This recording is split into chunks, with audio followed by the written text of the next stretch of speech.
Kita semua tahu ada 6 selat utama di dunia ini, atau disebut Major Strait. Dari 6 selat utama dunia tersebut, 4 ternyata berada di Indonesia. Mengapa dikatakan Major Strait atau selat utama? Benar, selat itu adalah laut di antara 2 pulau. Ada ratusan sebenarnya di dunia ini. Tapi mengapa dikatakan ada selat utama? Karena selat itu dilalui oleh kapal perniagaan. Jalur niaga tersebut memberikan julukan sebagai Major Strait. Dari 6 selat tersebut, nomor 1 ada di wilayah Indonesia, yaitu Selat Malaka. Sekali lagi, dari 6 selat penting dunia tersebut, 4 berada di Indonesia, di mana kita ketahui terusan Panama, terusan Suez itu adalah selat yang di luar Indonesia. Tetapi tahukah kita bahwa Selat Malaka adalah selat yang dilewati lebih dari 100.000 vessel atau kapal niaga besar setiap tahunnya. Dan selat ini merupakan selat terbanyak dilintasi kapal, sehingga dikatakan sebagai selat nomor 1 di dunia. Kita perhatikan negara di utara Indonesia, ada Jepang, Hong Kong, Taiwan, Korea Selatan,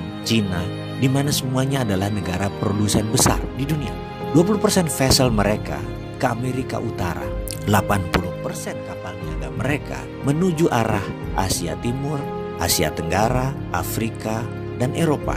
Dan semuanya melalui selat di Indonesia. Bahkan ada 18 juta barel per hari kebutuhan BBM negara utara Indonesia tersebut, di mana 80%-nya disediakan oleh Selat Hormuz, juga melalui Selat Malaka. Australia kalau mengirim barang ke negara utara Indonesia tersebut pasti melewati Selat Lombok dan Selat Makassar. Lalu Indonesia dapat apa sih sebenarnya? Jujur, Indonesia tidak dapat apa-apa dari laut yang dipakai tersebut, dari selat yang dipakai tersebut, tidak dapat apa-apa. Oke, itu masa lalu. Kalau ke depan bagaimana? Bagaimana kalau kita kendalikan selat itu sebagai aset bangsa? Peraturan internasional tidak ada yang mengatur negara archipelago seperti wilayah Indonesia, seperti wilayah negara-negara Pasifik Selatan. Kita peraturan internasional itu selalu mengacu pada aturan kontinental atau daratan. Kita harus ubah wilayah laut selat Indonesia sebagai wilayah Indonesia, dan Indonesia memutuskan misalnya menutup laut tersebut. Apa yang terjadi? Dunia bisa geger. Australia lewat Papua Nugini kalau mau kirim barang ke utara. 4 negara utara Indonesia,